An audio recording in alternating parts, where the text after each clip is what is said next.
The Real Frank Zappa book, sponsored by Ocean Spray, by Frank Zappa, with Peter Orchinoragorasoso.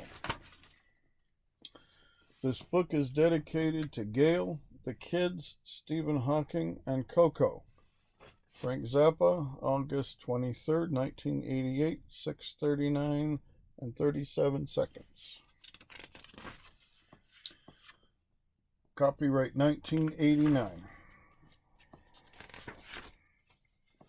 Introduction.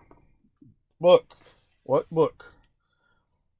I don't want to write a book, but I'm going to do it anyway because Peter Orchinoragorasoso is going to help me. He is a writer. He likes books. He even reads them.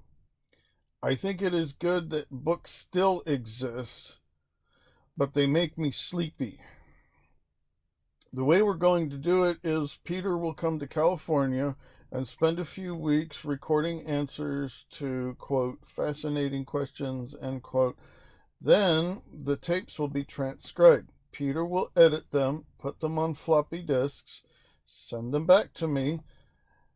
I will edit them again, and that result will be sent to Ann Patty at Poseidon Press, and she will make it come out to be a book. One of the reasons for doing this is the proliferation of stupid books in several languages, which purport to be about me. I thought there ought to be at least one somewhere that had real stuff in it. Please be advised that this book does not pretend to be some sort of complete oral history.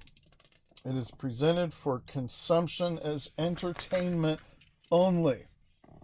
So, a few preliminary notes.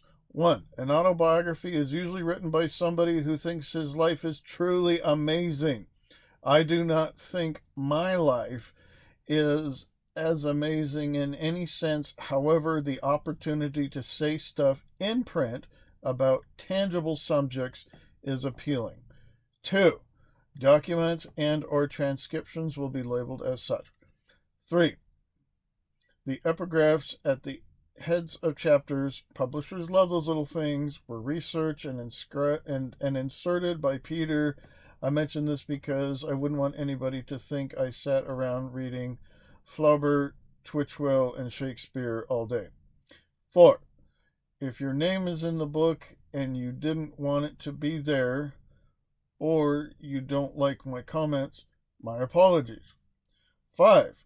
If your name isn't in the book and you feel left out, my apologies. The Real Frank Zappa book. Chapter 1. How weird am I anyway? I never set out to be weird. It always was other people who called me weird.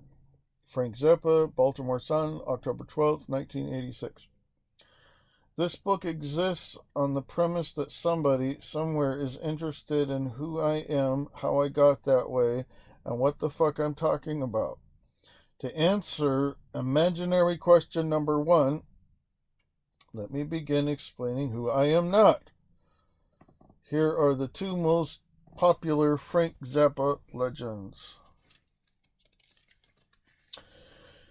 Because I recorded a song called Son of Mr. Green Jeans on the Hot Rats album in 1969, people have believed for years that the character with that name on Captain Kangaroo TV show, played by Lumpy Branham, was my, quote, real, end quote, dead. No, he was not. The other fantasy is that once I, quote, took a shit on stage, end quote. This has been propounded with many variations, including, but not limited to, 1. I ate shit on stage. 2. I had a gross out contest. Well, what the fuck is a gross out contest? With Captain Beefheart, and we both ate shit on stage. 3. I had a gross out contest with Alice Cooper. and he stepped on baby chickens, and then I ate shit on stage, etc., etc. I was in a London club called the Speakeasy in 1967 or 68. A member of a group called the Flock, a recording for Columbia at the time, came over to me and said, "You're fantastic. When I heard about you eating that shit on stage, I thought that guy is way, way out there." I said, "I never ate shit on stage." He looked really depressed, like I had just broken his heart. For the record, folks, I never took a shit on stage, and the closest I ever came to eating shit anywhere was at a Holiday Inn buffet in Fayetteville, North Carolina in 1973.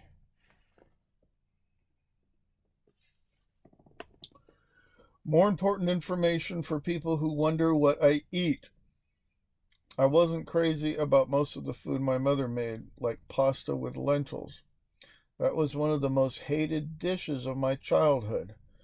She would make it enough to last a week in a big pot. After a few days in the icebox, it used to turn black.